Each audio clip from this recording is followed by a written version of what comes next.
100.000 estrellas. Es la culminación de un viaje que comenzó hace más de una década, con uno de los descubrimientos científicos más trascendentales de la historia. Alpes de Alta Provenza, Francia, 1995. El astrónomo suizo Michel Mayor y su equipo observan de forma rutinaria estrellas de la constelación de Pegaso, situada a 50 años luz de distancia, pero sus instrumentos revelan algo extraño. Una estrella tiembla y se mueve de forma violenta. Descubrimos que la velocidad de una de aquellas estrellas cambiaba en el tiempo. ¿Qué es lo suficientemente fuerte para poder perturbar una estrella del tamaño de nuestro Sol? La respuesta de Mayor es una idea radical: un planeta, pero nadie ha observado nunca un planeta orbitando en torno a una estrella parecida al Sol. El problema para detectar un planeta en la órbita de otra estrella reside en que cuando el planeta gira cerca de la estrella, su luz queda cegada por el resplandor de esta. A pesar de las dificultades, Mayor confía en sus datos e insiste en que esos violentos movimientos están provocados por la fuerza gravitacional ejercida por el planeta. Fui muy escéptico cuando leí las declaraciones de Michel Mayor. En muchas ocasiones se había anunciado erróneamente el descubrimiento de un planeta en la órbita de una estrella, así que pensé, vaya, ya empezamos otra vez. Decidí observar aquella estrella durante 4 noches, y sorprendentemente, la estrella se movía tal y como había contado Michel Mayor y su colega Didier Queloz, que anuncian su descubrimiento. La noticia conmociona a la comunidad científica. Por primera vez, había pruebas verificables y reproducibles de la existencia de un planeta orbitando alrededor de una estrella similar al Sol, denominado oficialmente 51 Pegasi B. El planeta fue informalmente bautizado Bellerofonte, en honor al héroe griego que tomó a Pegaso, el caballo alado. Es un planeta que rompe todas las reglas. Bellerofonte se abraza cerca de su ardiente estrella a unos 1800 grados Fahrenheit. Su masa es casi 150 veces la de la Tierra, y es un gigante gaseoso como Júpiter. Un gigante gaseoso es un planeta compuesto de hidrógeno y helio. Solo las capas exteriores son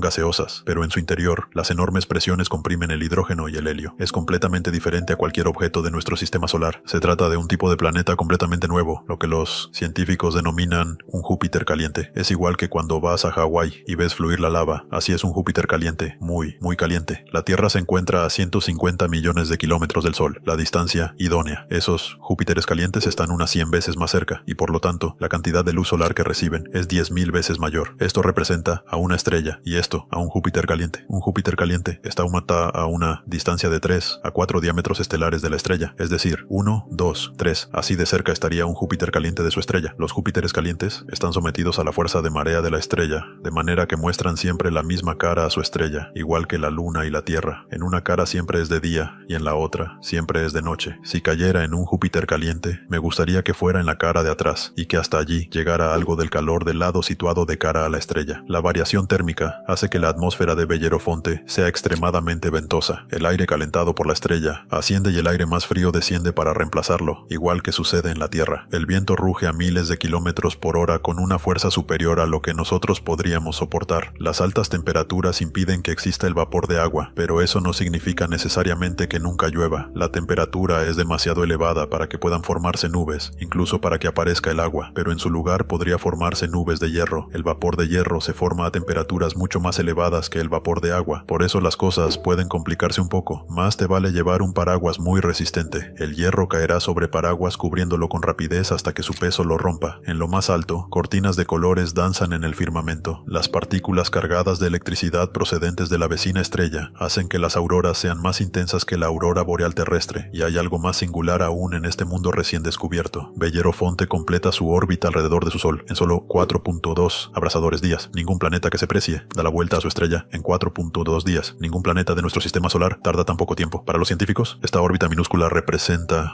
un reto para la idea comúnmente aceptada sobre el origen de los planetas. Que el planeta completara su órbita cada 4 días suponía un enigma, hasta que un día, en mitad de la noche, pensé, eso demuestra que esos planetas migran hacia el interior, no permanecen inmóviles allá donde están. La clave del enigma se encuentra en la manera en la que se forman los planetas. Los planetas son un subproducto de la formación de las estrellas. Cuando una estrella nace, se origina un disco de polvo y pequeños asteroides. Gran parte de lo que sabemos procede del telescopio espacial Hubble y de su exploración de la nebulosa del Águila. Este cúmulo estelar salpicado de discos de polvo y gas está colapsando. En el centro del disco se ha formado una enorme concentración de gas y polvo. Las temperaturas alcanzan los abrasadores 18 millones de grados y se libera tanta energía como en la fusión nuclear que alimenta nuestro Sol. Ha nacido una estrella. La radiación de las estrellas origina un viento solar que dispersa el polvo. embargo, parte de ese polvo sobrevive y permanece en la órbita de la recién nacida estrella. A lo largo de millones de años, el polvo se compacta formando nódulos que se convierten en asteroides, que a su vez se transforman en planetas. Esos planetas migran a través del disco hasta encontrar una órbita estable, y es por esa razón por la que Bellerofonte se encuentra tan cerca de su estrella madre. Pero hay un mundo recientemente descubierto que encontró una órbita estable en un lugar en el que un planeta nunca debería estar. En 2001, el telescopio espacial Hubble se dirige hacia una estrella oscura de la constelación de Pegaso, a 150 años luz de distancia de la Tierra, la misma región en la que 6 años antes se descubrió Bellerofonte. El Hubble persigue otro Júpiter caliente descubierto por el astrónomo Job Marcy, pero este es diferente a Bellerofonte. Seguro que habéis oído hablar del planeta HD 2009-458b. Es un nombre horrible para un lugar horrible. HD 2009-458b fue bautizado Osiris, el dios egipcio de la muerte, por sus descubridores. La masa de Osiris es 200 veces mayor que la masa terrestre. Este planeta ha migrado peligrosamente cerca de su Sol, a tan solo 6,5 millones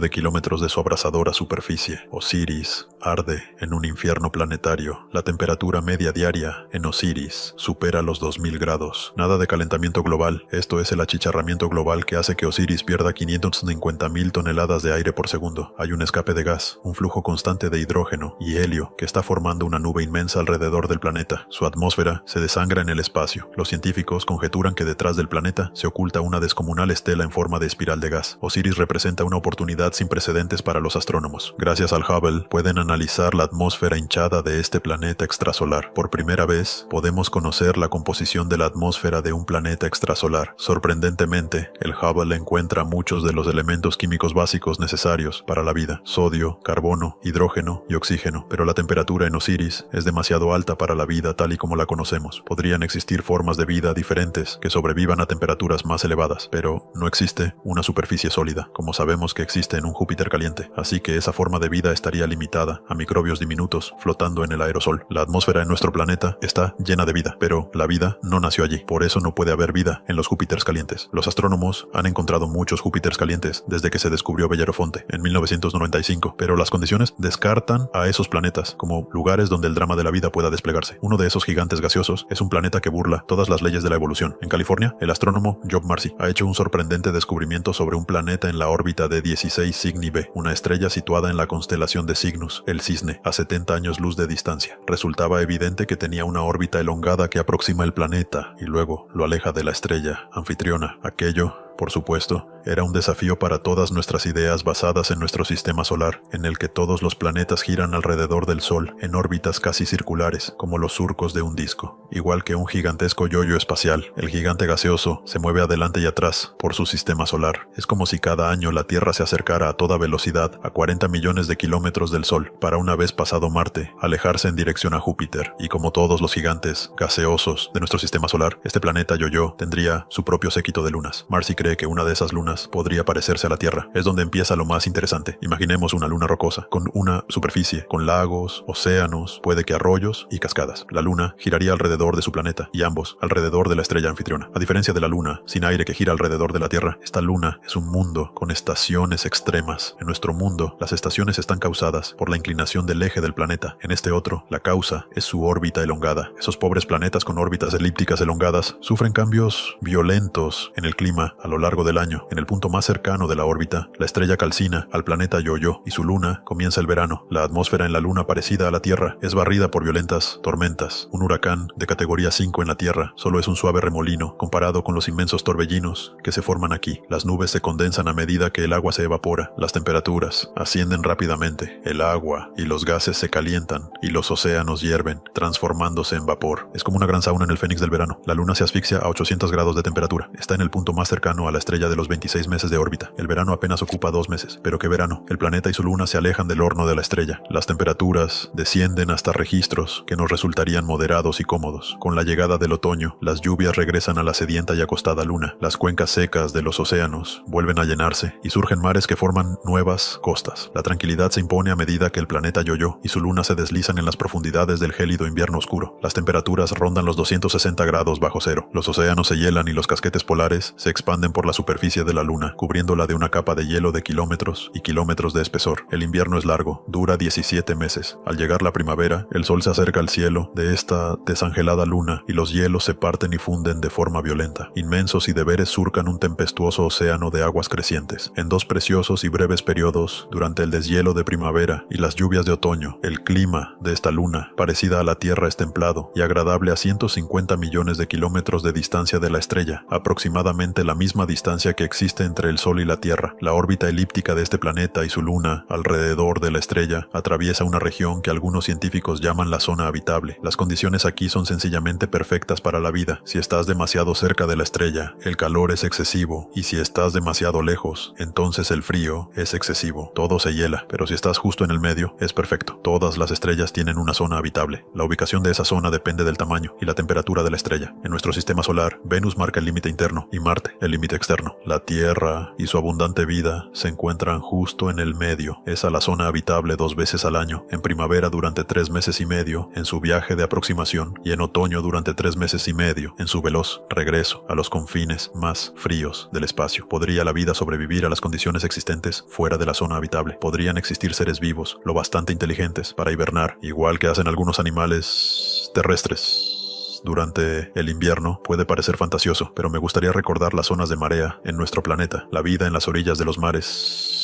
es muy rica a pesar de las mareas. Hay muchos seres vivos que quedan bajo el agua cuando sube la marea, pero cuando la marea baja y el agua se retira, esos animales sobreviven perfectamente. El extraño ciclo orbital del planeta Yo-Yo crea condiciones fugaces e idóneas para la vida, pero también para la muerte. Algunos planetas extrasolares son aún más sorprendentes. Imaginemos un mundo que carezca de una estrella en torno a la que orbitar. Los científicos especulan con la idea de que en nuestra galaxia existan muchos planetas errantes viajando a la deriva por los oscuros senderos del espacio interestelar. Son mundos huérfanos, planetas expulsados de sus sistemas solares por el caos de la migración planetaria. Los astrónomos llaman a esos mundos planetas. Son planetas sin estrella que viajan a la deriva por la galaxia indefinidamente. ¿Qué fuerza gigantesca podría expulsar a un planeta de su sistema solar cuando se forma una estrella joven con un contingente de planetas a su alrededor? Muchos de esos planetas interactúan gravitacionalmente, acelerándose de forma que uno de ellos es eyectado del sistema planetario, expulsado de la isla, por así decirlo. Si tuvieras la mala fortuna de vivir en un planeta expulsado por una colisión o por una cuasi colisión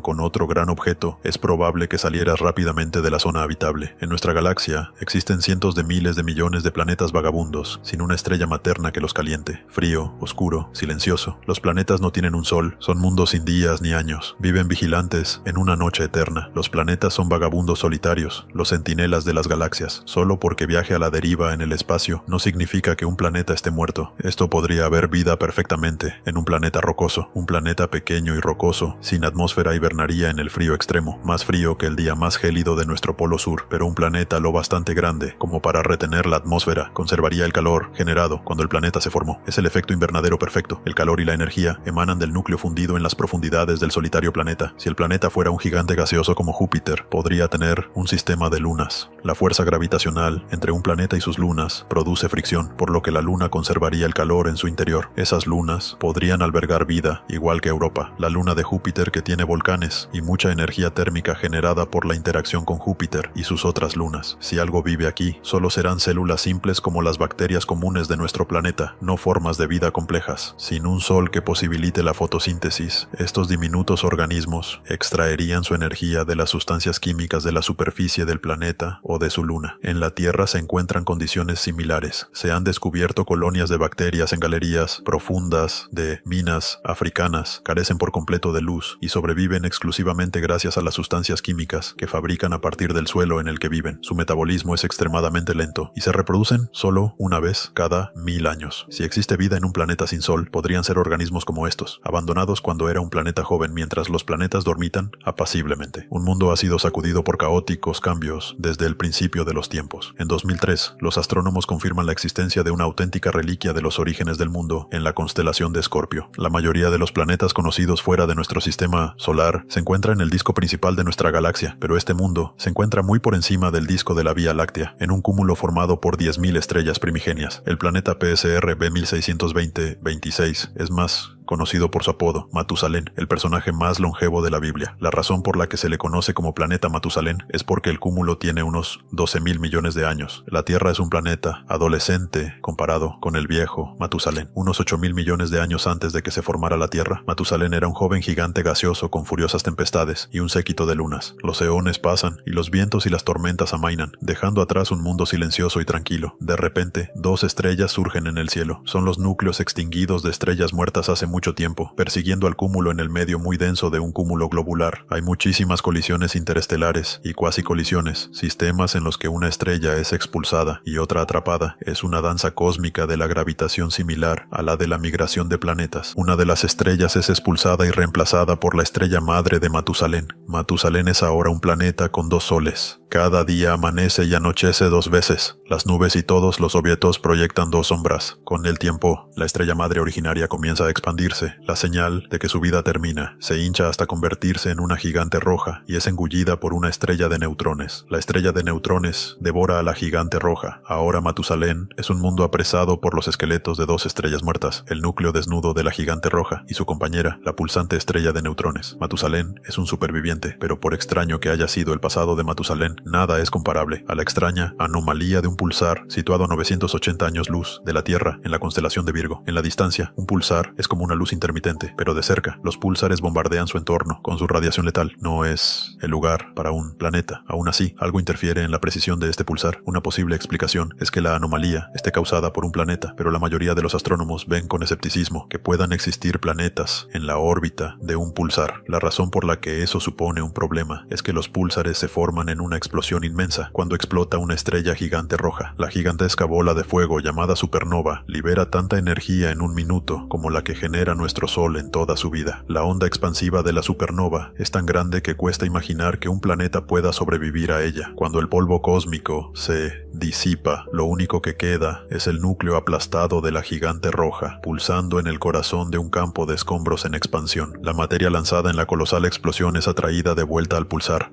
formando un disco. Del caos emerge un nuevo mundo, nacido del fuego y de la destrucción, un planeta zombie surgido del cadáver de lo que antaño fue una estrella gigante roja. Es asombroso que puedan formarse planetas en un planeta situado en la órbita de un pulsar. Tendrías la sensación de estar en una discoteca con una luz estroboscópica muy intensa. La radiación emitida por este monstruo estelar disocia las moléculas orgánicas necesarias para la vida. El pulsar tiene campos magnéticos muy potentes, que son arrastrados en la rotación de la estrella, atrapando todo lo que encuentran a su paso, electrones, protones, lanzándolos al exterior a gran velocidad, con más fuerza que el viento solar. No puedo imaginar siquiera que exista la posibilidad de que la vida más simple, la microbiana, pueda surgir y prosperar en un planeta cercano a un pulsar, básicamente porque todo lo que está en el campo del pulso recibe una cantidad de energía excesiva, y lo que queda fuera de él carece por completo de energía. El descubrimiento de planetas pulsares demuestra cómo pueden formarse nuevos mundos en la estela de la destrucción de una estrella. Da igual donde surja un planeta, el proceso de su nacimiento siempre está plagado de peligro. En ocasiones, la violencia es tan grande que el fin del mundo llega antes de su comienzo. En 2007, los astrónomos del telescopio gigante Géminis Norte hacen un extraño descubrimiento en el cúmulo de las Pléyades, a 400 años luz de la Tierra. Una estrella conocida solo por su número de catálogo, HD 2T35514, está rodeada por una nube de gas y polvo en forma de rosquilla. La estrella en el centro de la rosquilla tiene 100 millones de años de antigüedad, un renacuajo cósmico en términos astronómicos. Nuestro Sol es 45 veces más antiguo. Las condiciones son perfectas para la formación de planetas, pero el análisis espectral encuentra algo extraño. El polvo está completamente pulverizado. Normalmente, las estrellas jóvenes están rodeadas de planetas en formación. El planeta aparece alrededor de la estrella joven en un disco protoplanetario de gas y polvo, y después prosigue confiado su camino en su órbita, sin percatarse de que está demasiado cerca de otro planeta. Hace millones de años, 2 planetas primigenios, situados en la órbita de HD 2T35514, se dirigen hacia su fin. A medida que los dos mundos se aproximan, la fuerza de marea modela las esferas planetarias en una forma ovoide. Nada permanece. Los dos mundos son destruidos, originando el polvo y los asteroides descubiertos alrededor de la estrella HD 2T35514. Hace 4.000 millones de años, un apocalipsis similar sucedió en la Tierra. Un planeta del tamaño de Marte se forma en la órbita del recién nacido planeta, al igual que los planetas de HD 2T35514. La Tierra y este cuerpo de un tamaño similar al de Marte se dirigen hacia una colisión segura. Si tuvieras la mala fortuna de encontrarte en ese planeta en formación, en proceso de convertirse en la Tierra, te despertarías una mañana y descubrirías que el cielo se oscurece cada vez más y que en menos de una hora ahora un cuerpo del tamaño de Marte cae sobre ti. La onda expansiva resultante de la colisión se nota en todo el planeta. La superficie terrestre es arrasada. La colisión destruye un lado del planeta. Las rocas fundidas se esparcen por el espacio. Todo el globo está salpicado de meteoritos y gases tóxicos. El infierno a su lado parece unas vacaciones en las Bahamas. Los asteroides producto de la colisión se fusionan y forman nuestra luna. Es un nuevo planeta. Las colisiones son parte del proceso de formación de los sistemas planetarios. Un planeta sólido sería el resultado de la fusión de fragmentos de roca, y en toda la galaxia, fragmentos de roca colisionan y forman mundos parecidos a la Tierra que desafían a la imaginación. Hay un nuevo planeta, y fuera, un planeta cuya existencia desconocíamos. No se trata solo de un planeta, es un nuevo tipo de planeta, la Tierra en esteroides. Me gusta llamarlas supertierras. Son iguales que la Tierra, salvo por su masa, que es 10 veces la de nuestro planeta. Una de las familias de supertierras tiene, igual que nuestro mundo, continentes y océanos. Otra podría ser muy seca, como Marte, y existe otra familia que llamamos de mundos acuáticos o planetas oceánicos que están completamente cubiertos de agua. Bienvenidos a Gliese 581c. Este planeta fue descubierto por Michel Mayor y junto a otros 2 planetas gira alrededor de una estrella diminuta. Está en la constelación de Libra, a solo 20 años luz de distancia, y es uno de los planetas rocosos más pequeños descubiertos fuera de nuestro sistema solar. Pero eso no significa que Gliese 581c sea pequeño. Sigue siendo una supertierra con una masa 5 veces mayor que la de nuestro planeta, pero es la posibilidad de que contenga agua lo que apasiona a los científicos. Un planeta oceánico es como estar en mitad del océano Pacífico. Se entierran a la vista ya solo agua, nubes blancas y algodonosas y el cielo azul sobre tu cabeza. Los vientos en el mundo oceánico serían similares a los de la Tierra, así que es un sitio muy bueno para navegar. El tiempo es absolutamente perfecto. El cielo siempre estaría azul y el sol en el mismo lugar, que tal como parte meteorológico, no hay tierra por ninguna parte, ni siquiera a muchos kilómetros de profundidad. La capa de agua sería muy profunda, al menos un cuarto de la profundidad del planeta. La presión aumenta a medida que nos sumergimos en las profundidades marinas. A 12.000 metros, alcanzamos la profundidad máxima de los océanos terrestres. Atravesamos el límite de los 33.000 metros. La presión es tan fuerte que el agua comienza a adoptar formas nuevas y sorprendentes, a una profundidad 10 veces mayor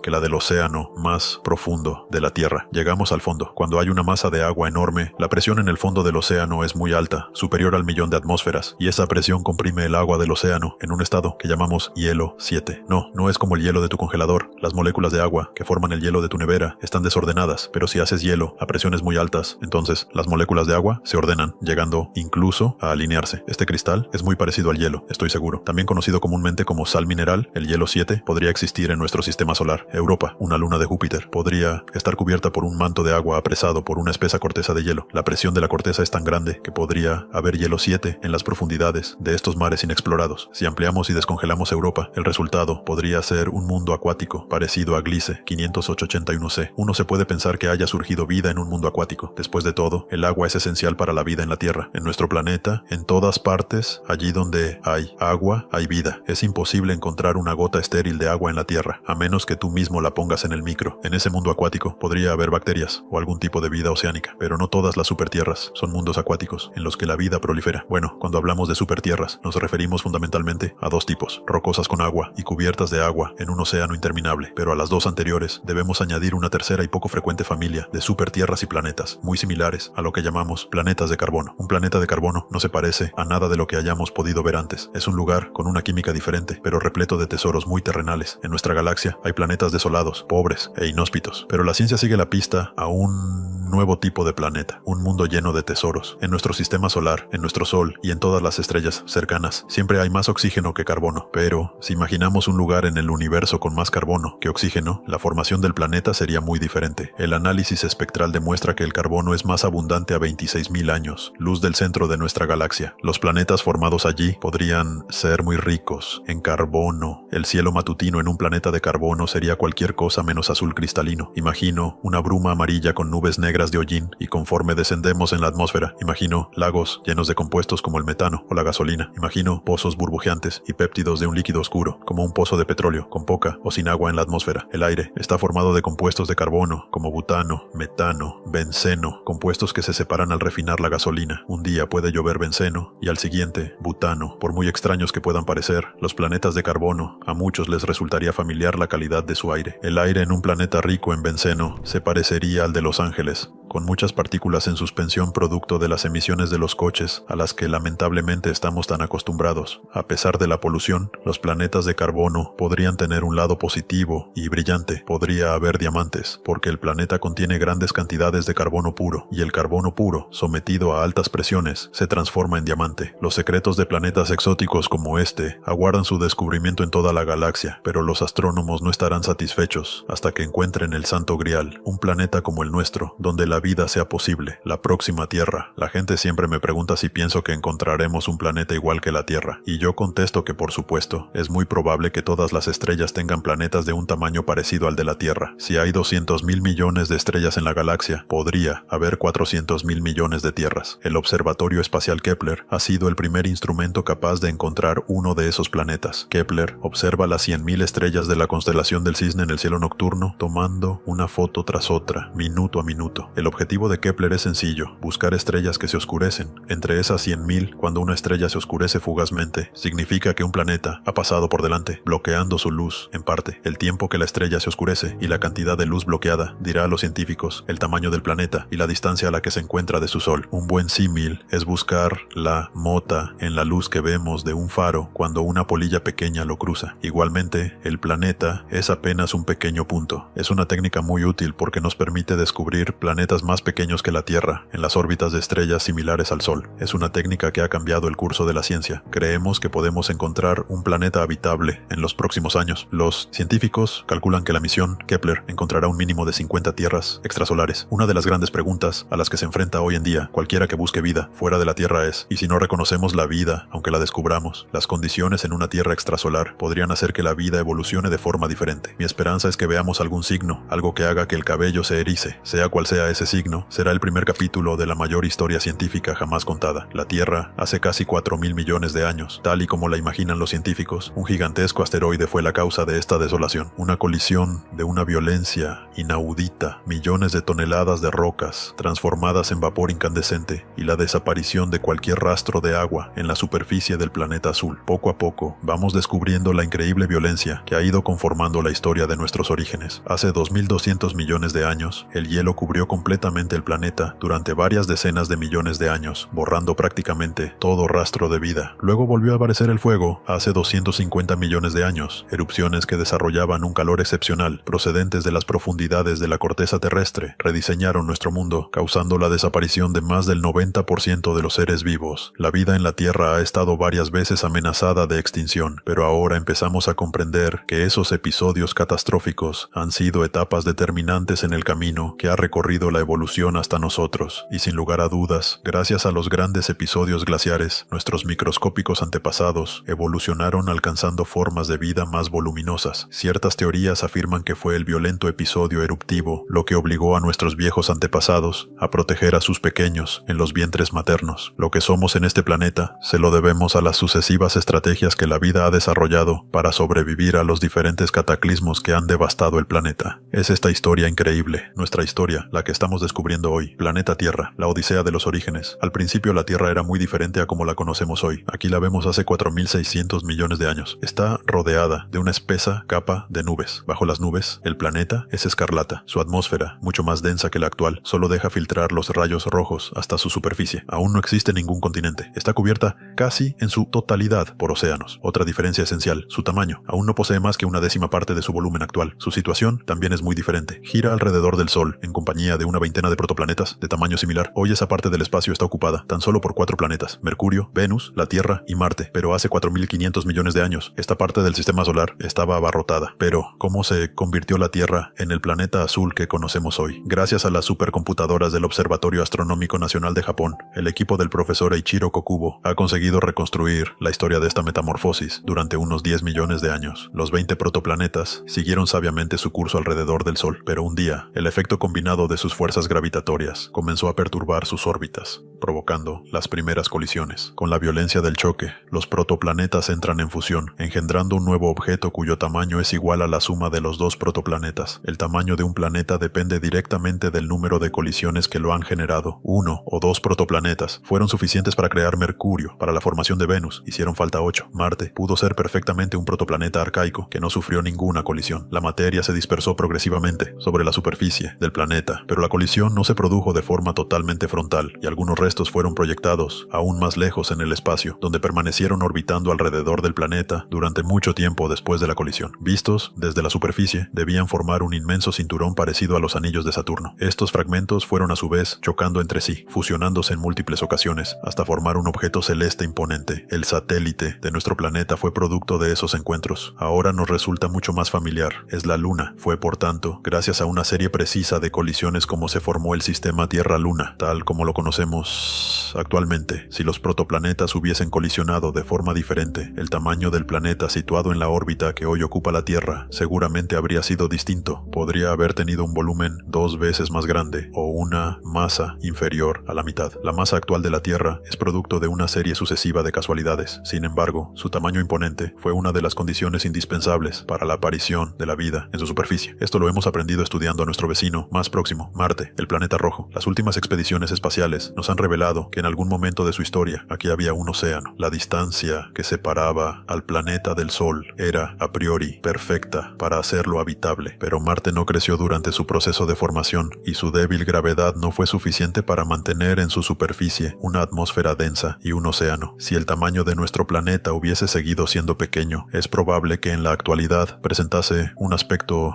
igual de desolado que el paisaje marciano, pero la masa que adquirió la Tierra durante su crecimiento le dotó de una fuerza de atracción muy superior. Gracias a ella, ha podido conservar durante mucho más tiempo sus océanos, y fue en el corazón de sus océanos donde se desarrolló la vida. Pero, ¿a qué se parecían las primeras formas de vida que surgieron en la Tierra? ¿Quiénes eran nuestros antepasados más antiguos? La respuesta a estas preguntas se encuentra en un país cubierto en un 80% de glaciares a lo largo de todo el año, Groenlandia. Es aquí, cerca de Iswa, que significa lugar donde termina la Tierra y comienza el hielo, donde se descubrió una de las formaciones rocosas más antiguas del planeta. Este macizo tiene más de 3.800 millones de años. Descansa aquí sobre una superficie de 4 kilómetros de anchura y 35 de longitud. Este conjunto de rocas negras es único en el mundo, y Iswa es el único lugar del planeta donde se puede estudiar una formación así de antigua sobre una superficie de este tipo. Es aquí donde se han descubierto los rastros de vida más antiguos que se conocen en la actualidad. El profesor Minnie Rosing es el autor de este extraordinario descubrimiento. Aquí está la roca. Esto que estamos viendo nos retrotrae 3.800 millones de años en el tiempo, de forma que podemos comprobar cómo era entonces la superficie de la Tierra. En esta roca, de aproximadamente 1 metro cuadrado, es la franja negra lo que monopoliza la atención de los científicos del mundo entero. Contiene los rastros de vida más antiguos que se han descubierto hasta la fecha en nuestro planeta. A pesar de disponer de una perspectiva excepcional, no podemos distinguir a simple vista los fósiles de estos primeros antepasados. La única diferencia que hay entre este gris y este negro es que este contiene carbono, y que el carbono procede de organismos vivos. El aumento del microscopio electrónico muestra la presencia de una cantidad de pequeños granos negros. Son partículas de carbono. Su análisis ha revelado que fueron sin duda los materiales de base con que estaban compuestos los organismos que vivían aquí hace 3.800 millones de años. Según el Dr. Rosing, debía tratarse de entidades que medían apenas 1/100ª de milímetro de longitud, muy parecidas a las bacterias de hoy. Un examen más profundo de las rocas ha despejado ciertos indicios relacionados con su modo de vida. Estas numerosas líneas paralelas, más oscuras, que se distinguen sobre la superficie de la roca, las produjo la acumulación de polvo y cápsulas de bacterias sobre el fondo marino. Si estas líneas son rectas, es porque este lugar estaba al abrigo de las perturbaciones que producen las olas y las corrientes. Hace alrededor de 3.800 millones de años, este lugar era un remanso de paz en el fondo del océano, a varios cientos de metros de la superficie y lejos de la costa, y en las profundidades de este océano primordial ya se desarrollaban organismos que obtenían, sin duda, del agua del mar los nutrientes necesarios para su subsistencia, así como el carbono del que estaba formada su envoltura. Esta es la roca más antigua que podemos estudiar en la superficie de la Tierra, y al remontarnos con ella en el tiempo, comprobamos que ya entonces había vida, de modo que por mucho que nos remontemos en el tiempo, comprobaremos que siempre ha habido vida. Yo creo que la vida apareció en la Tierra hace aproximadamente 4.300 millones de años, desde que se formaron los océanos y se dieron las condiciones necesarias para su desarrollo. Estas huellas representan la forma de vida conocida más antigua de nuestro planeta. Son la impronta tangible de los orígenes de esta vida que surgió en el corazón de un océano, situado en un planeta lo bastante voluminoso para poder conservarlo. El principio de un largo periplo evolutivo que, al cabo de 4.000 millones de años, daría lugar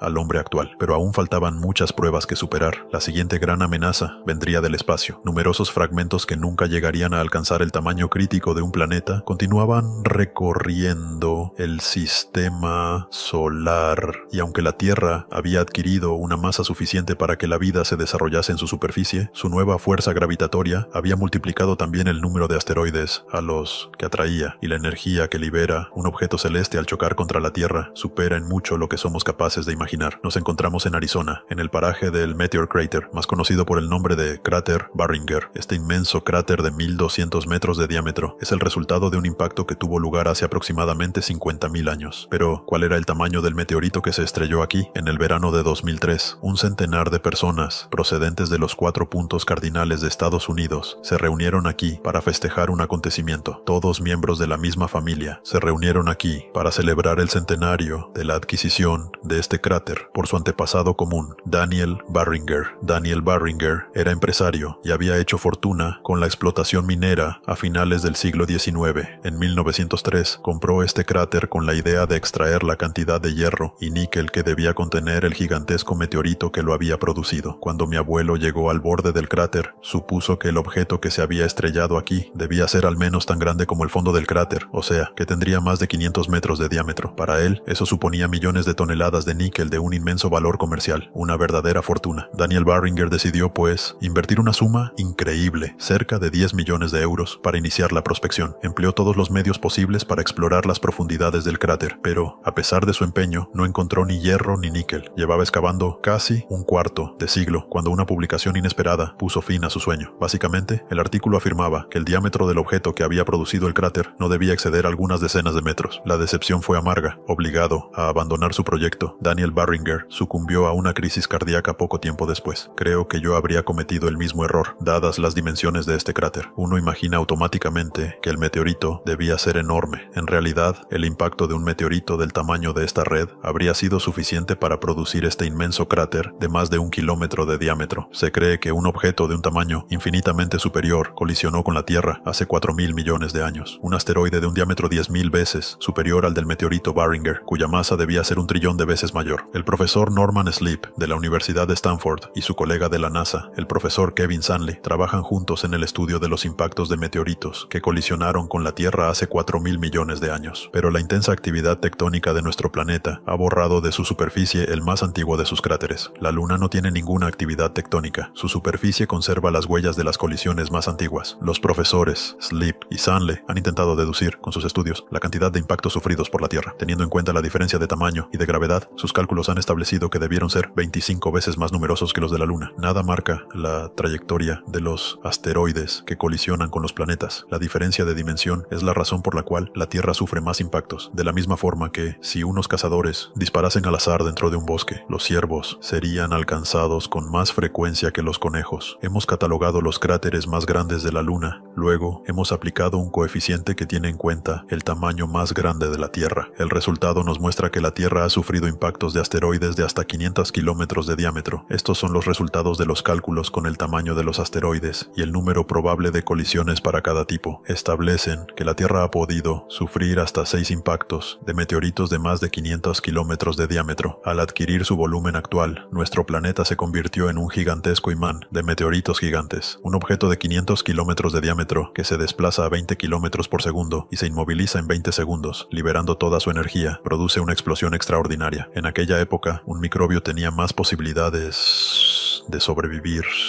instalándose en Marte que en la Tierra. ¿Cómo imaginar, entonces, el efecto que pudo producir un asteroide de 500 kilómetros de diámetro entrando en colisión con la Tierra? Esta reconstrucción se ha realizado bajo el control de expertos en geofísica para facilitar la comprensión de las proporciones. La Tierra se ha representado tal y como la conocemos en la actualidad. Un asteroide de 500 kilómetros de diámetro es, por ejemplo, más grande que cualquiera de las islas que conforman Japón. El punto de impacto estaba situado en pleno Océano Pacífico, entre Japón y Australia. La velocidad del asteroide es de 72.000 kilómetros por hora, pero como es enorme, todo parece desarrollarse a cámara lenta. Por el efecto del impacto, la corteza terrestre de un una decena de kilómetros de espesor, se despega del manto, produciendo lo que se conoce como un crash tsunami, un maremoto de la corteza terrestre. La fina película blanca son los 4.000 metros de profundidad del océano. El archipiélago de Japón queda automáticamente pulverizado. Trozos gigantescos son proyectados más allá de la atmósfera, a varios miles de kilómetros de la superficie, antes de volver a caer sobre la Tierra, produciendo el efecto de bombas de una gran potencia. Los labios del cráter forman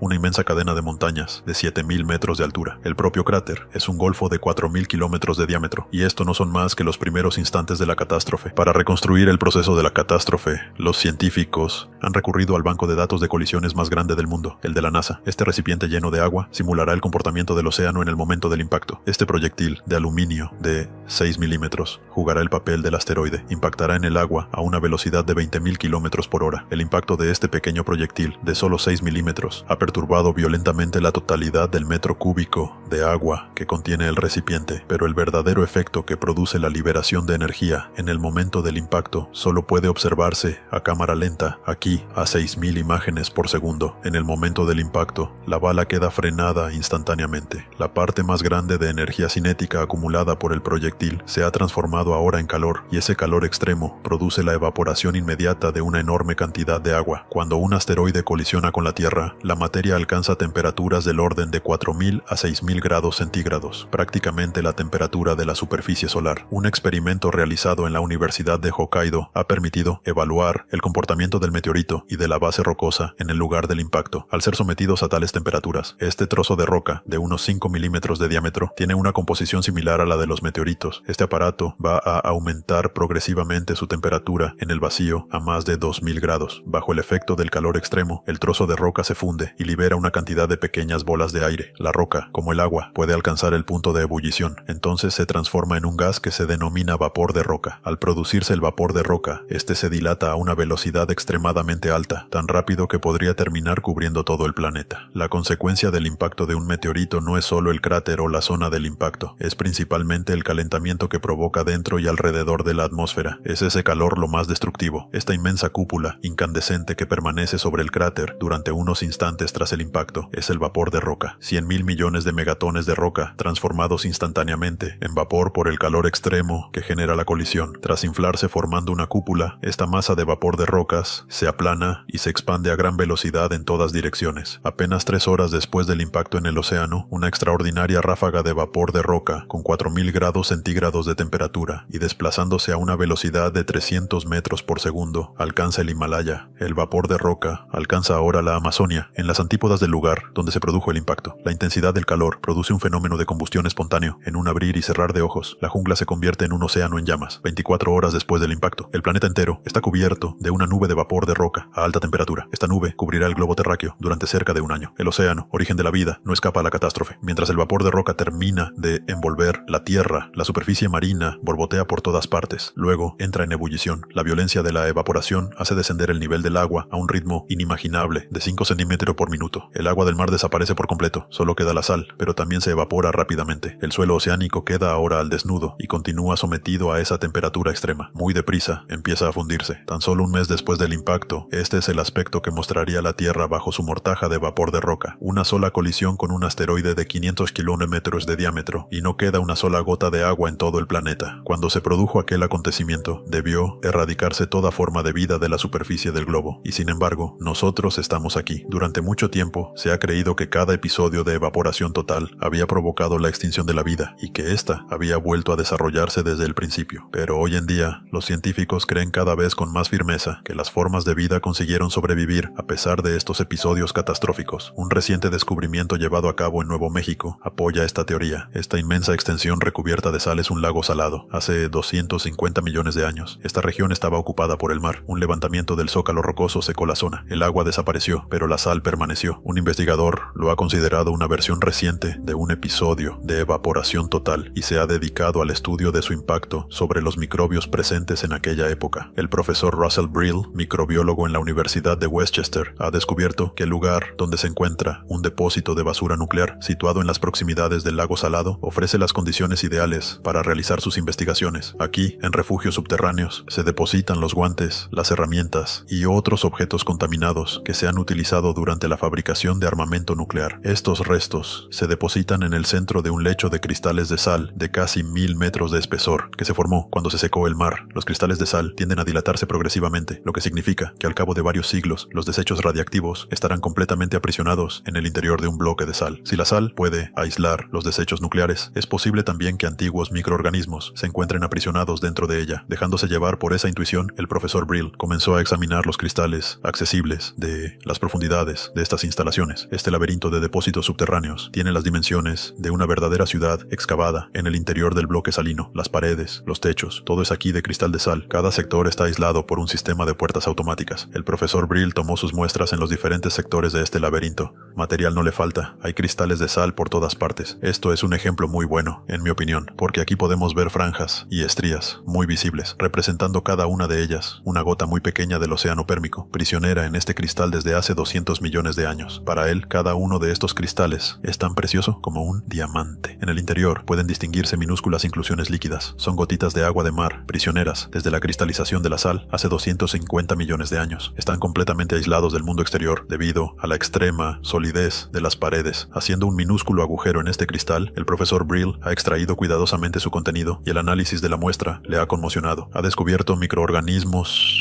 perfectamente formados, y esto no es más que el principio de las sorpresas. Durante 4 meses les ha alimentado con un nutritivo hervido, y un día estos microbios han empezado a dividirse y a multiplicarse. Tras un sueño de 250 millones de años, volvían a la vida. La bacteria que hemos encontrado en este cristal no estaba ni viva ni muerta, estaba en suspensión estática de larga duración, en un estado de espora. No podía hacer más que esperar. Lo más sorprendente en ese estado es que el organismo en suspensión no tiene necesidad de ningún nutriente, no produce ningún desecho y puede esperar indefinidamente a que las condiciones de supervivencia le sean favorables. Mientras el agua de mar se evaporaba y los cristales de sal se formaban, estos microorganismos encontraron una gotita de agua prisionera dentro de un cristal. Era su mejor posibilidad de supervivencia. La vida es tenaz, es capaz de descubrir los lugares más insospechados para prolongar su existencia. Para el profesor Brill, esta tenacidad constituye la esencia misma de la vida. Lo que más me maravilla es la tenacidad de la vida. Una vez aparece y se establece en este planeta, haría falta una catástrofe de una dimensión inimaginable para hacerla desaparecer. Pero el episodio de evaporación total que se produjo hace 4.000 millones de años tuvo que ser mucho más destructivo que una simple sequía. La intensidad del calor hizo desaparecer el agua, pero también la sal del suelo oceánico, y las proteínas, que son los ladrillos del cimiento de la vida, se desintegran cuando la temperatura se aproxima a los 150 grados. ¿Cómo sobrevivir entonces en semejantes condiciones? El equipo del profesor Sleep ha descubierto una solución inesperada para este problema, un hábitat enterrado a mucha más profundidad que los cristales de sal. Este gráfico materializa la distribución de las temperaturas sobre la superficie de la Tierra. El calor procede del corazón del planeta, de modo que las regiones más profundas o próximas a un volcán submarino son las más calientes. Cuanto más nos aproximamos a la superficie, más disminuye la temperatura. En las zonas verdes no excede los 100 grados, en las azules no supera los 50. Mientras los organismos permanezcan en la zona azul, sus proteínas no sufrirán ningún daño como consecuencia del episodio de evaporación total. El suelo oceánico puede alcanzar los 2000 grados de temperatura, calor que se difumina progresivamente hacia las capas inferiores. Para efectuar este cálculo, el profesor Sleep incorpora parámetros como la velocidad de propagación del calor en el zócalo rocoso. El calor se difunde lenta pero indefectiblemente, al ritmo de 1 metro por año. Pero esta simulación pone de manifiesto un fenómeno sorprendente. Solo las zonas próximas a la superficie parecen sufrir un aumento de temperatura. Durante los 10.000 años posteriores al impacto, siguen quedando regiones azules. Cualquier organismo que viviese a 1 o 2 kilómetros bajo tierra estaría razonablemente seguro. El impulso del calor no dura tanto como para poder alcanzar esas profundidades. Es el mismo fenómeno que ocurre cuando asamos un trozo de carne. No podemos asarla en 1 minuto. Aunque sometamos el exterior a una gran temperatura, el interior permanece frío. Pero, ¿puede guarecerse la vida a varios kilómetros bajo tierra en Sudáfrica? Esta pregunta ha obtenido ya respuesta. Nos encontramos en el interior de una mina de oro, cuyos pozos más profundos descienden hasta 3.500 metros de profundidad. 400 toneladas de oro se extraen cada año de las minas sudafricanas por un valor de mercado de 4.000 millones de euros. Estas cifras explican claramente por qué se encuentra aquí el pozo más profundo que ha excavado el hombre en este planeta. Se utiliza, por supuesto, para la extracción, pero también alberga un proyecto de investigación de microorganismos subterráneos. Antes de la construcción de este pozo, se creía que el mundo de las profundidades era exclusivamente mineral. Nadie habría podido imaginar que aquí podía existir una forma de vida. A esta profundidad es esencial verificar constantemente los niveles de metano. Una concentración excesiva de este gas que se escapa constantemente entre las grietas podría anunciar la inminencia de una explosión. En lo más profundo de este mundo de silencio y tinieblas, estos investigadores han descubierto huellas indiscutibles de vida. Filtraciones de agua procedentes de la superficie resuman a lo largo y ancho de esta pared. Está recubierta de una espesa película blanca y negra, un tapiz orgánico compuesto de diferentes bacterias. Su análisis ha revelado la presencia de especies totalmente desconocidas en la superficie. Sin embargo, están equipadas con genes que las predisponen a realizar una respiración oxigenada, lo que parece absolutamente inútil en su hábitat actual. Es sin duda la prueba de que estos microorganismos hace mucho tiempo que se han abierto camino hasta aquí desde la superficie, han resbalado por los intersticios de la roca hasta llegar a este extraño hábitat donde han logrado sobrevivir. Antes se creía que no existía ninguna forma de vida a más de 60 centímetros de la superficie. Gracias a los estudios realizados en las profundidades de este pozo, hoy sabemos que se pueden encontrar organismos vivos a 3000 metros bajo tierra. Si dispusiésemos de acceso a otros lugares así de profundos, encontraríamos seguramente huellas de organismos, cuya organización sería sin duda similar a la que hemos observado aquí. El mundo subterráneo ha sido sin duda la gran reserva de la vida. Hace aproximadamente 4.000 millones de años, la vida apareció en los océanos e inmediatamente se expandió en diferentes direcciones. Algunas de sus formas alcanzaron obviamente las profundidades de la Tierra. Un episodio de evaporación total eliminó sin duda toda la vida de los océanos, pero los organismos que se refugiaron lejos, bajo la superficie, sobrevivieron. No cabe duda de que la Tierra se transformó durante un tiempo en una bola incandescente, pero al cabo de un año, el vapor de roca se disipó y la temperatura empezó a disminuir progresivamente. 1000 años después, el agua evaporada de los océanos volvió finalmente a condensarse en forma de lluvia y cayó sobre la Tierra a un ritmo de 3000 milímetros por año. Estas precipitaciones, igual de torrenciales que las de nuestras zonas tropicales, fueron el alimento de los recipientes oceánicos. En ese preciso instante, lejos, bajo el suelo oceánico, numerosos microorganismos seguían sobreviviendo, y entre ellos, nuestros primeros antepasados. Durante más de 2000 años,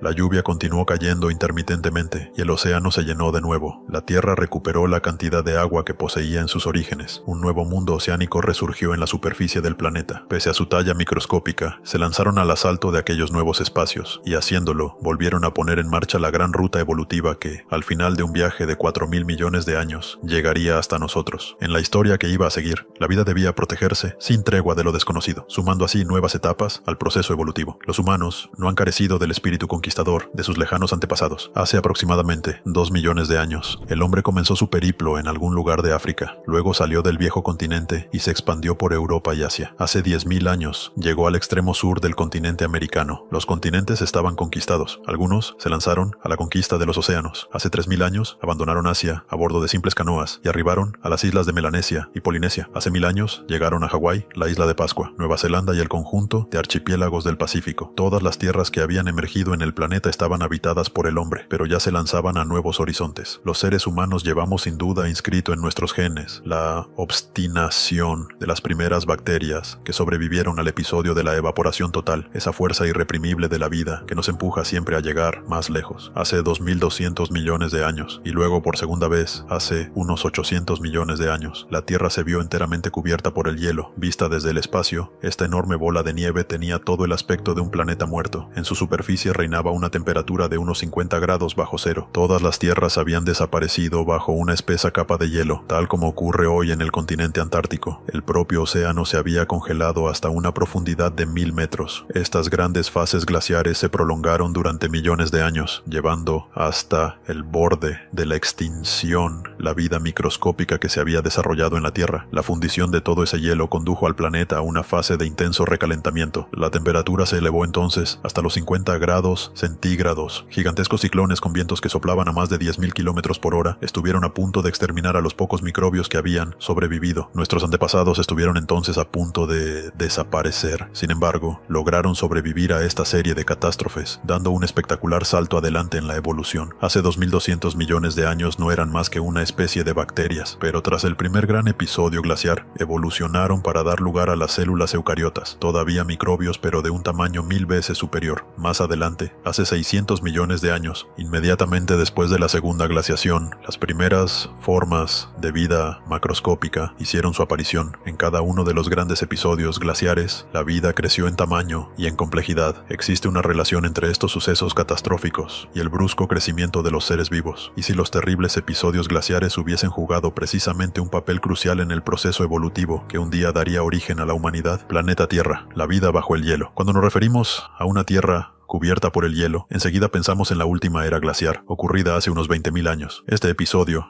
relativamente reciente, puede ayudarnos a comprender lo que ocurrió durante las grandes glaciaciones planetarias. Esta inmensa isla de verdor en medio de los rascacielos de Nueva York es el famoso Central Park. Dentro podemos encontrar un gran número de rocas bastante extrañas. Reciben el nombre de bloques erráticos. Deben este apelativo a su composición, totalmente distinta a la del zócalo rocoso de la región Sarombono, lo que produce la impresión de que se encuentran fuera de lugar. Se llegó a la conclusión de que habían sido desplazadas desde lugares muy lejanos. Algunos creían incluso que habían sido depositadas allí por el diluvio descrito en la Biblia. En realidad, los causantes de tal desplazamiento fueron los glaciares, que se extendieron hasta aquí durante la última era glaciar. A 3.000 kilómetros al norte de Nueva York, podemos ver cómo se reproduce el mismo fenómeno. Las masas oscuras que podemos ver en algunos lugares son bloques erráticos, fragmentos enteros desgajados de las montañas que rodean estos glaciares. Un glaciar avanza únicamente algunos metros al año, pero a su ritmo puede desplazar estas rocas a enormes distancias. Cuando un episodio glaciar llega a su fin, el hielo se funde y deposita in situ las rocas que transportaba. Así es como las rocas se convierten en erráticas. Su presencia indica que un día este lugar estaba ocupado por un glaciar. Los científicos utilizan estos fenómenos para intentar desentrañar los misterios de los periodos de glaciación. Analizando la distribución de las rocas erráticas, pueden deducir el movimiento de los glaciares en una época determinada. Este mapa representa el avance de los glaciares durante la última era, hace 20.000 años, en la época en que los mamuts recorrían la Tierra. Se puede ver que, a pesar de su apelativo de era glaciar, las regiones recubiertas por los glaciares eran en realidad bastante limitadas.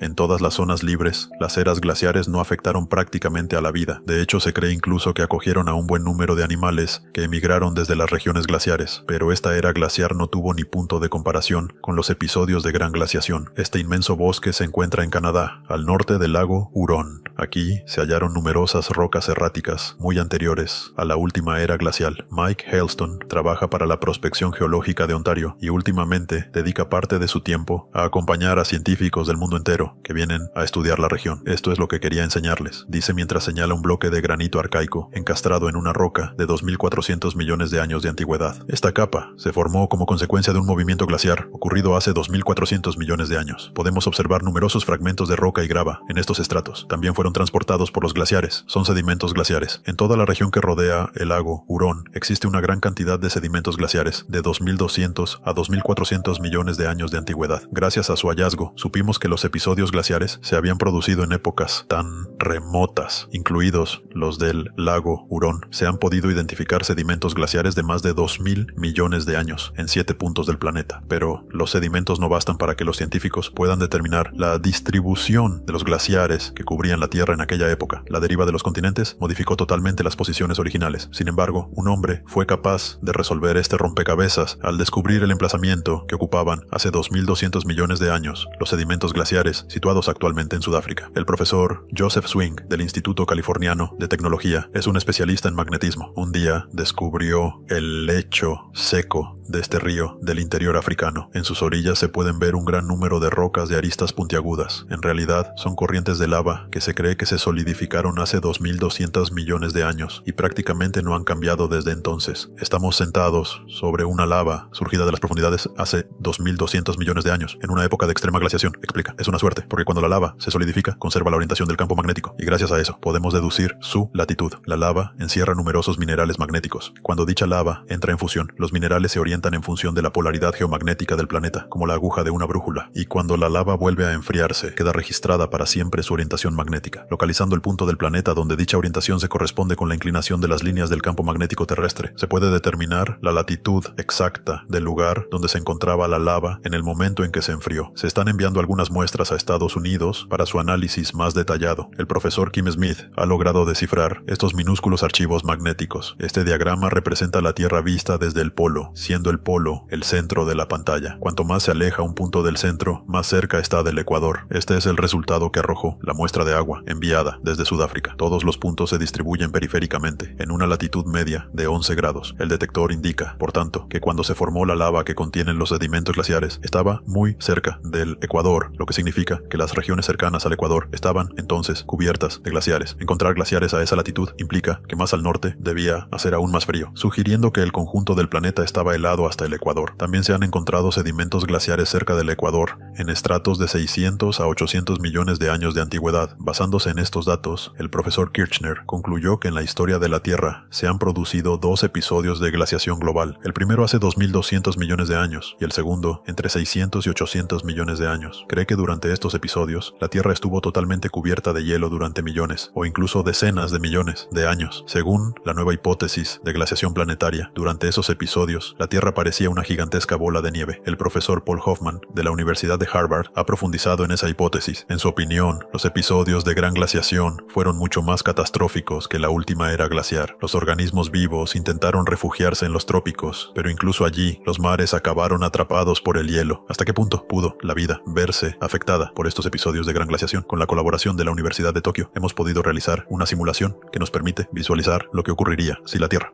tal como la conocemos hoy, sufriera repentinamente una catástrofe de tales dimensiones. Durante la última era glaciar, los glaciares nunca alcanzaron la latitud de Tokio, es decir, 36 grados norte. En un episodio de gran glaciación, los rascacielos quedarían completamente cubiertos por el hielo, que podría alcanzar los 1000 metros de espesor. Al principio, el crecimiento de los glaciares es progresivo. Hacen falta varios millones de años para que alcancen los 20 grados de latitud, donde están situados Hawái y Cuba. Una parte de la población animal tendría seguramente tiempo de refugiarse en el santuario de los trópicos, pero el crecimiento del hielo se acelera súbitamente a partir de los 20 grados de latitud y llega al Ecuador en cuestión de algunas décadas. Las zonas tropicales se convierten también en un mundo de hielo. La temperatura desciende bruscamente a 50 grados centígrados y la vida refugiada en esas zonas se extingue también. Los vegetales desaparecen, lo que significa que el eslabón esencial de la cadena alimenticia se destruye. Sin los vegetales, ni los herbívoros ni los carnívoros pueden sobrevivir. La tierra firme se convierte en un desierto sin vida. Los océanos sufren una suerte similar. El profesor Hoffman cree que debieron helarse hasta los 1000 metros de profundidad. Quizá los seres vivos capaces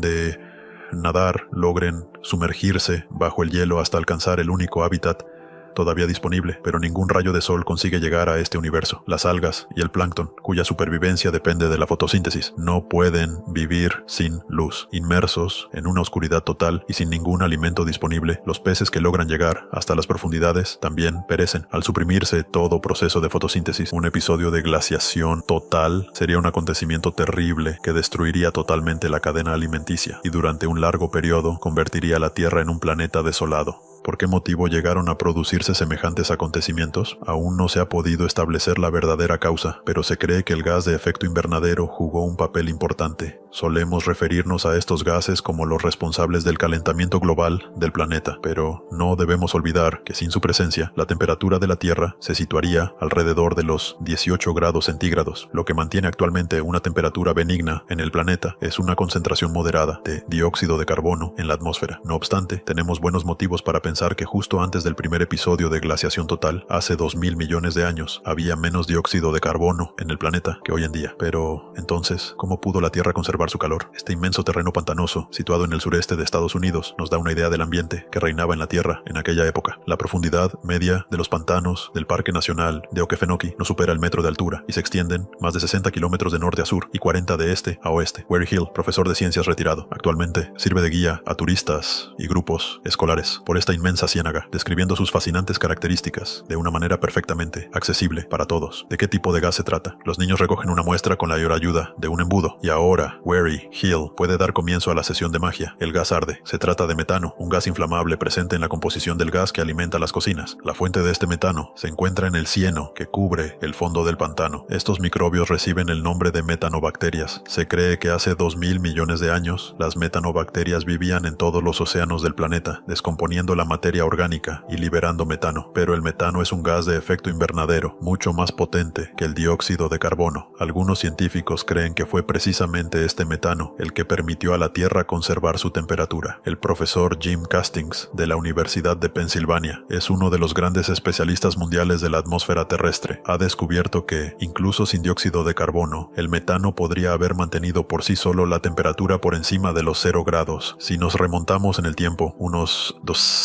300 millones de años antes de la aparición del oxígeno en la atmósfera, nos encontramos con niveles de metano mucho más elevados, quizás en concentraciones del orden de 1000 partes por millón, lo que sería suficiente para compensar la menor luminosidad. Si el efecto invernadero del metano era suficiente para mantener la temperatura de la Tierra por encima de los 0 grados, ¿cómo pudo producirse una glaciación global? Según el profesor Castings, los acontecimientos se desarrollaron de la siguiente forma. Esta es la Tierra hace 2000 millones de años, antes del episodio de glaciación global. Su atmósfera tenía sin duda un tono rojizo debido a las grandes concentraciones de metano. En aquella época, ni plantas ni animales poblaban la superficie de los continentes. La vida existía solo en forma microscópica en el corazón de los océanos. Las metanobacterias liberaban todo el metano posible en su medio ambiente y nuestros antepasados se encontraban junto a ellas, siendo también microbios. Entonces se produjo una catástrofe en el océano. Un organismo totalmente nuevo, fruto casual de las combinaciones genéticas, hizo su aparición. Se trataba de una cianobacteria, una bacteria capaz de realizar la fotosíntesis, el primer organismo en la historia de la Tierra capaz de usar la luz solar para fabricar oxígeno y otros nutrientes. Una enorme cantidad de oxígeno fabricado por estas bacterias fue liberado en la atmósfera. Era la primera vez que se producía una cantidad masiva de oxígeno en la Tierra, y ello desencadenó una violenta reducción de la cantidad de metano presente en la atmósfera. Volvamos al experimento del pantano de Okefenokee. El metano extraído del fondo del pantano ha ardido con suma facilidad. En realidad, es el resultado de una reacción química que se produce cuando el metano entra en contacto con el oxígeno. El profesor Castings cree que cuando la cantidad de oxígeno liberado en la atmósfera alcanzó un cierto nivel, la reacción con el metano se aceleró rápidamente hasta acarrear la desaparición total de este último. Al originar la aparición del oxígeno, estos microorganismos provocaron la desaparición del metano, desencadenando al mismo tiempo el fenómeno de glaciación global, que estuvo a punto de hacerlos desaparecer a ellos también. Privada de su cálida cubierta de metano, la Tierra se enfrió rápidamente y entró en una fase glaciar. La misma vida que había mantenido una temperatura benigna en la superficie de la Tierra fue la que desencadenó las grandes fases de glaciación que estuvieron a punto de provocar su completa desaparición. ¿Cómo pudieron sobrevivir nuestros antepasados microscópicos a los acontecimientos que, según se cree, debieron durar varios millones o incluso decenas de millones de años? En Islandia se ha descubierto una respuesta parcial a esta pregunta. Aquí se dan condiciones comparables a las de los grandes episodios glaciares. Estos hombres son buscadores de microbios empleados por una empresa privada de estudios biológicos. El profesor Diego Marteinsson recorre el país en busca de microbios dotados de genes raros que puedan interesar a la industria farmacéutica. Las temperaturas reinantes aquí se acercan a los 18 grados centígrados. Esta capa de hielo podría tener fácilmente 1 kilómetro de espesor y el paisaje podría corresponder perfectamente a un planeta desierto. Sin embargo, estos buscadores de microbios afirman que el hielo esconde auténticos tesoros. Pero, en tal caso, ¿dónde se esconden? La presencia de vapor blanco delata su situación. Mirando más de cerca, descubrimos un pequeño perímetro respetado por el hielo. El agua brota de él. Es un manantial caliente. Este manantial caliente es un auténtico paraíso para los microorganismos. Al desarrollarse, forman una tupida alfombra orgánica. Una alfombra que es en realidad una acumulación de bacterias. Está esencialmente formada por microbios verdes fotosintéticos, entre ellos las cianobacterias. A su alrededor se desarrollan otras especies que se alimentan de los nutrientes producidos por la fotosíntesis. Sin duda, nuestros ancestros vivieron así cerca de las cianobacterias durante los grandes episodios glaciares. Estas zonas geotérmicas son verdaderos refugios para la vida, para formas de vida como esta, es decir, las cianobacterias, y para otra gran variedad de bacterias que viven a su alrededor. La vida está en el origen de las grandes glaciaciones planetarias, y lo que la salvó de aquellos sucesos catastróficos fue el calor procedente de las profundidades de la Tierra. Pero lo más sorprendente aún estaba por llegar. Este es el aspecto que debían tener nuestros antepasados hace 600 millones de años, justo antes del segundo gran episodio glaciar. Se cree que se trataba de microbios semejantes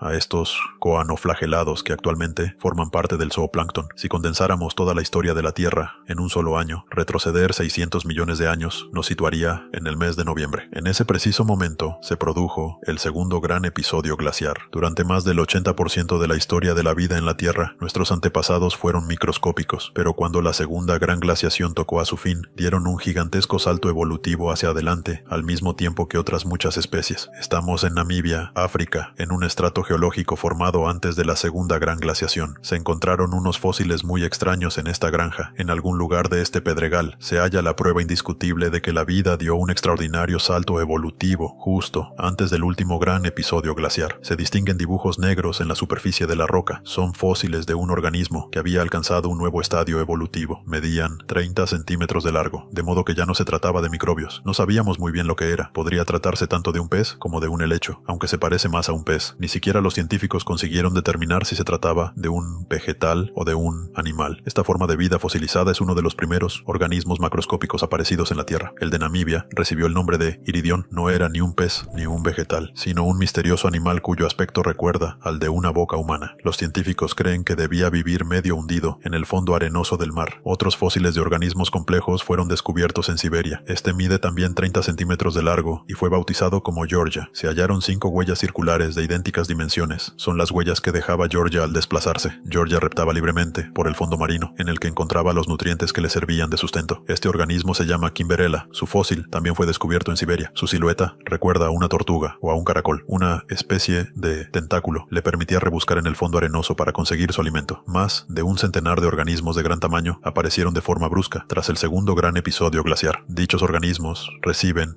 el nombre de fauna de Ediacara. Son los primeros organismos macroscópicos de la historia de la Tierra. Nuestros antepasados se encontraban entre ellos. También ellos habían cambiado de tamaño. Este fósil fue descubierto en Australia en el año 2003. El especialista que lo examinó declaró que esta silueta, que recuerda a un renacuajo, era probablemente un antepasado lejano de los vertebrados, la gran familia de los animales dotados de columna vertebral, de la cual nosotros formamos parte. Medía 6 centímetros de largo, un tamaño 100.000 veces superior al de los microbios que le habían precedido. 3.000 millones de años después de la aparición de la vida en la Tierra, un increíble salto evolutivo permitió a nuestros antepasados alcanzar unas dimensiones apreciables a simple vista. De hecho, poco tiempo después del primer gran episodio glaciar, hace 2.200 millones de años, nuestros antepasados ya habían efectuado un salto similar, pasando de una estructura simple, tipo bacteria, a una forma llamada eucariota, 1000 veces más voluminosa. La célula eucariota era ya un organismo mucho más complejo, dotado de un núcleo y de diferentes pequeños órganos. ¿Por qué estos microorganismos cambiaron de tamaño justo después de esos episodios catastróficos? La respuesta a esta pregunta está ligada a un acontecimiento que se produjo después de cada gran glaciación. Estamos en la región del Kalahari, en Sudáfrica, donde se encuentran los yacimientos de manganeso más grandes del mundo. Este manganeso quedó depositado aquí tras la primera gran glaciación, hace 2.200 millones de años. En aquella época, un mar se extendía en este lugar, y el manganeso disuelto en el agua se precipitó brutalmente. Estas fosas han sido excavadas por la actividad minera. El profesor Kears, el primero en publicar la hipótesis conocida como la bola de nieve, ha venido en numerosas ocasiones a examinar este lugar y ha conseguido resolver el enigma de la formación de este depósito de manganeso. El manganeso que hay aquí se encuentra en forma de dióxido de manganeso, lo que significa que el manganeso se precipitó y se depositó en el fondo al asociarse con el oxígeno. Este experimento nos permite explicar ese fenómeno. Primero hemos preparado una solución que contiene manganeso disuelto. Seguidamente, inyectamos burbujas de oxígeno en la solución. De repente, el líquido se altera y se vuelve negro. El oxígeno y el manganeso se mezclan para formar dióxido de manganeso, un producto insoluble que entonces precipita. Según el profesor King, la súbita producción de una gran cantidad de oxígeno fue lo que desencadenó que todo este dióxido de manganeso se precipitase y se depositase en el fondo del mar inmediatamente después de la primera gran glaciación. Solo el oxígeno molecular, el oxígeno que se encuentra libre en el aire, tiene la capacidad de oxidar el manganeso y hacerlo precipitar bajo la forma de este óxido negro. Este gigantesco depósito de manganeso es la prueba de que una cantidad ingente de oxígeno se introdujo en el medio ambiente justo después del episodio de la bola de nieve. Según Kirner, la concentración de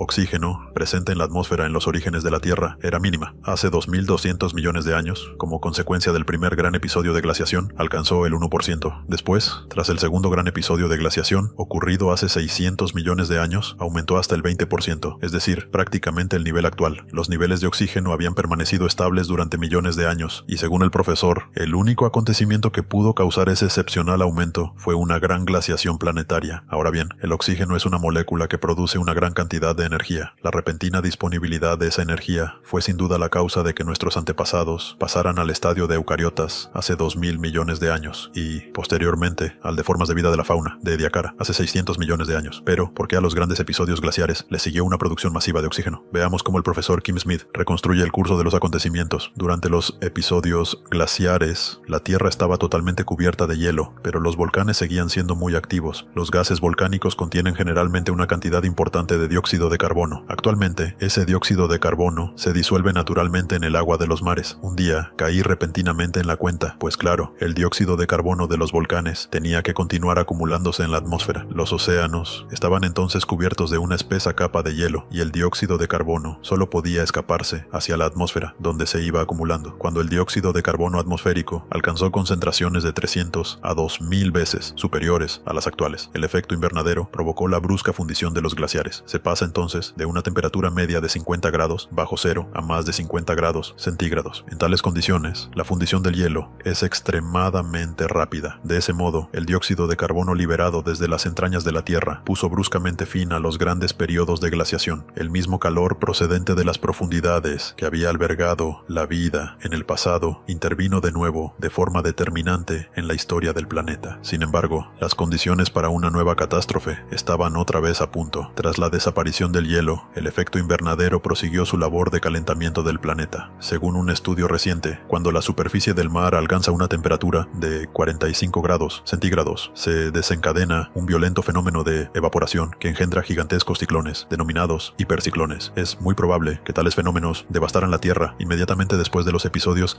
de gran glaciación. La presión atmosférica en el interior de estos ciclones podía alcanzar los 300 hectopascales y la velocidad máxima del viento, más de 10.000 kilómetros por hora. En alta mar se formaban tempestades monstruosas que luego devastaban las costas. Los océanos se agitaban furiosamente y esta súbita agitación es la que iba a terminar por elevar los niveles de oxígeno atmosférico. En aquella época, las zonas más profundas de los océanos rebosaban de fósforo y de otros nutrientes expulsados por las fuentes hidrotermales. En tiempos normales, estos nutrientes son instantáneamente utilizados por las bacterias fotosintéticas, pero en los periodos de glaciación total simplemente se acumulaban, faltos de organismos que los absorbieran. El profesor Kirchner cree que al agitar el agua de los océanos, los hiperciclones hicieron remontar los nutrientes hacia aguas menos profundas. Este fenómeno provocó la formación de caldos de cultivo ricos en nutrientes y dióxido de carbono en las zonas poco profundas. Cuando la luz del sol comenzó a penetrar nuevamente en los océanos, todas las condiciones estaban dispuestas para favorecer un crecimiento explosivo de las cianobacterias que habían sobrevivido en las inmediaciones de los manantiales calientes. Su vigorosa actividad fotosintética generó la producción de una cantidad increíble de oxígeno. El verdor invadió los océanos, testigos de la extraordinaria expansión de estos organismos. El ímpetu de la vida,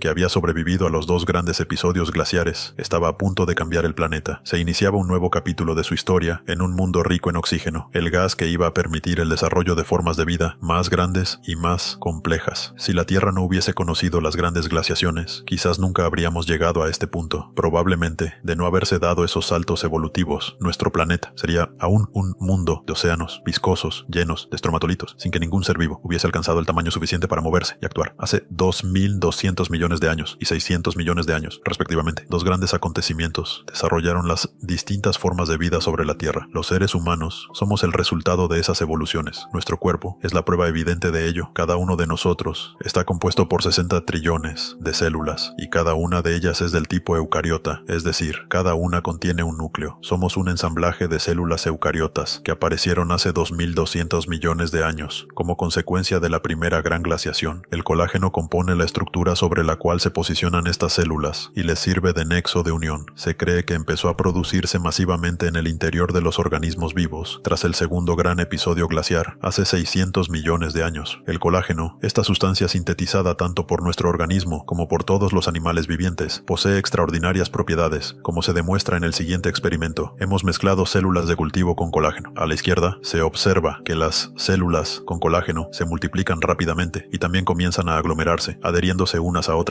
Posteriormente, añadimos vitamina C para crear un ambiente más propicio para la secreción de colágeno por parte de las células, y tras dejarlas en cultivo durante un mes, se ha formado una fina membrana similar a una piel. El colágeno es una sustancia única que ayuda a las células a formar tejidos. Aquí se muestra una célula a través del microscopio electrónico. Junto a ella está el colágeno. Cuando la célula se multiplica gracias al colágeno agregado, forma una estructura fina en forma de red, permitiendo que otras células se unan para formar tejidos de distintas formas. El profesor del Instituto Smithsonian cree que el colágeno permitió que la vida adoptara formas más voluminosas hace 600 millones de años. Dado que el colágeno está compuesto de numerosos átomos de oxígeno, no podía sintetizarse hasta que hubo suficiente oxígeno disponible en la atmósfera. Se considera que no apareció hasta después del primer episodio glaciar, hace 2.200 millones de años, cuando el oxígeno se introdujo por primera vez en la composición atmosférica. Pero en esa época, la mayor parte del oxígeno atmosférico se utilizaba para la respiración, por lo que quedaba muy poco para la producción de colágeno. Su producción en grandes cantidades solo se hizo posible a partir del significativo aumento en los niveles de oxígeno que siguió al segundo episodio de glaciación. Este aumento en la concentración de oxígeno favoreció el desarrollo de nuevas estructuras corporales y permitió la aparición de animales más grandes y de forma aplanada, gracias al uso de mayores cantidades de colágeno más resistente. Esto era el océano hace 600 millones de años, justo después de la segunda gran glaciación. Nuestros antepasados aún eran microscópicos, pero ya habían aceptado un nuevo desafío al utilizar el oxígeno, que ahora estaba disponible en grandes cantidades. Al absorber enormes volúmenes de este gas, aprovechaban al mismo tiempo su energía, pero había mucho más oxígeno del que podían utilizar directamente. Con este excedente, comenzaron a producir colágeno, mucho colágeno. Ellos, que habían sido microscópicos durante tanto tiempo, se dedicaron a fabricar diferentes tipos de tejidos usando ese colágeno. Por primera vez en la historia de la Tierra, surgió un mundo poblado de organismos complejos y voluminosos. Nuestro antepasado era una de estas criaturas paleozoicas y, al adquirir ciertas estructuras características que aún poseemos, superó una fase decisiva de la evolución. En la espalda de este fósil descubierto en Australia, se puede observar una línea que podría ser perfectamente la precursora de nuestra columna vertebral. También se observan en la cabeza unas protuberancias que podrían haber sido órganos sensoriales, precursores de nuestros ojos. Gracias al uso del colágeno, nuestros antepasados dieron un gran salto evolutivo hacia una mayor complejidad. Cuando la vida logró superar la prueba de las grandes catástrofes, el proceso evolutivo que eventualmente nos llevaría a nosotros experimentó una aceleración espectacular. Los dos grandes períodos de glaciación que afectaron tan severamente a la Tierra también prepararon el camino que conduciría hasta nosotros. Hoy en día, nosotros, los humanos, avanzamos en este planeta, activos día y noche en todos los rincones del mundo, y esa actividad es visible desde muy lejos, desde el espacio, dejando en claro a simple vista que este planeta está rebosante de vida. Llegados aquí, ¿acaso no has visto este otro documental sobre el espacio? Yo no me lo perdería,